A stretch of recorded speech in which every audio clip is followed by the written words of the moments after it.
Today's video, you know, the more I think about it, kind of like a mini Keep Track Week, even though Keep Track Week from now on will be in the newsletter.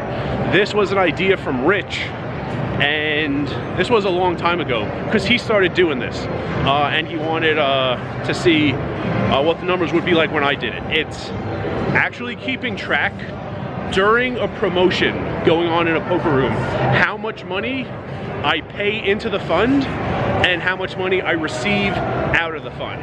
So, started with the MGM rakeback promotion.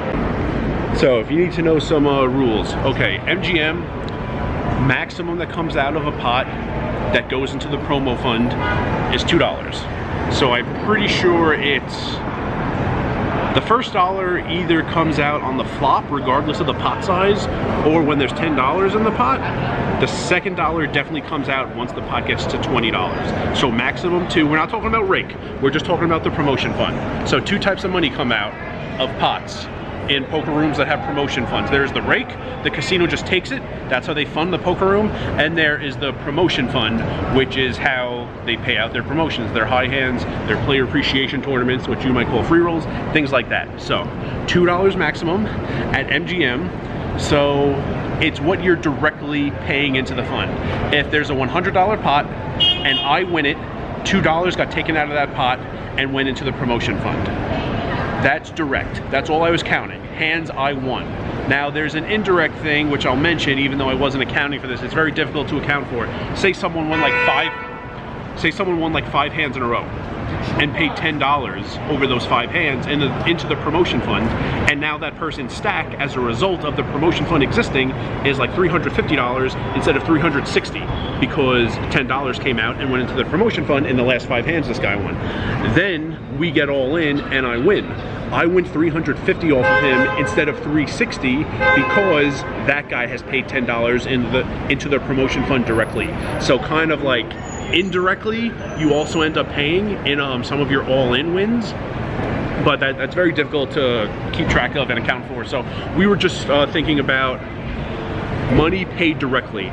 If you win a hand that ends pre-flop, nothing gets taken out, that's $0. If you win a hand that's very small, $1 gets taken out. If you win a hand that was at least $20, $2 gets taken out. So I kept track of how many hours I played, how many hands I won, how much money I paid into the fund, and how much money I got back. So let me show you the graph in a second. I need to mention this was during a time where there were a lot of promotions going on. There were progressive high hands, a royal got paid. It was a different amount for each suit, and it was progressive. There was a weekly player appreciation tournament, and there was rakeback. You could cash in your hours for money. The only thing of all of that I was involved in was the rakeback. I didn't even play nearly as much as I thought I might. I only got the second level. So the lowest level was cash in 15 hours for $100. I did the next one. I cashed in 25 hours for $200. I didn't win any high hands. I didn't hit any royal flushes. I didn't qualify for the weekly player appreciation tournament. So all I received from the promotion fund was $200. But let me show you the graph and I'll show you how much I paid into it. All right, we got a nice background picture. Now we can get a nice chart going, get some headings up on this chart. So it's the day. It was 8 days of play during this MGM period. The hours, how many hands I won, the quantity, and how much money I paid into the fund. Each hand either pays $0, $1, or $2 into the promo fund. So there it is. 8 days. Like I said, there are the hours played each day. I will sum it at the end of this clip here. Hands won. There you go. And how much money did I pay into the promo fund each day? There that is. Quick note, if you see in the center of the screen, 4.5, right, how did you win 4.5 hands? Chopped it. Me and another player had the exact same hand. I got half the pot, the other player got half the pot, and the way I counted it for money paid into the fund was that we each paid $1, that hand, into the fund. $2 were taken out of the pot. I got half the pot, so I paid $1 into the fund that hand. That's how I counted it. And now, if we want to sum that final column, how much money over this period did I pay into the promo fund? I paid $62 into the promo fund, and that was in how many hours? In 29.11 hours. In tomorrow's video, you'll know why I'm summing the hours. So there it is, $62 in about 30 hours, rounding to the nearest 10. Yeah, so played about 30 hours, won 41.5 hands, paid $62 into the fund, and got out 200, and that's pretty good because I did not get much out of this promotion at all. Like I said, no royal flushes, no high hands.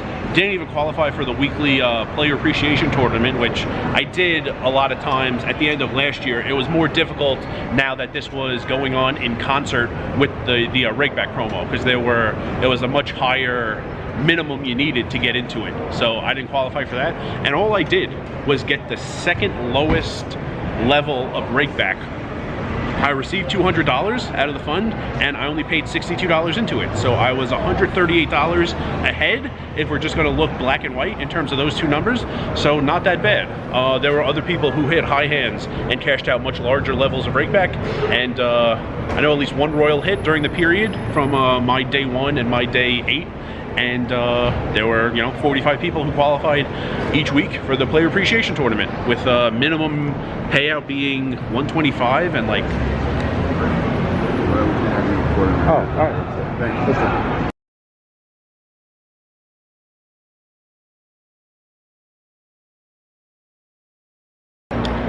I was asked to leave. I think they're filming. I saw on Twitter they're filming the second Venom movie with Tom Hardy, and I don't know.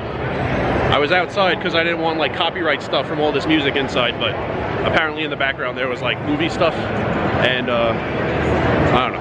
Anyway, I was saying something.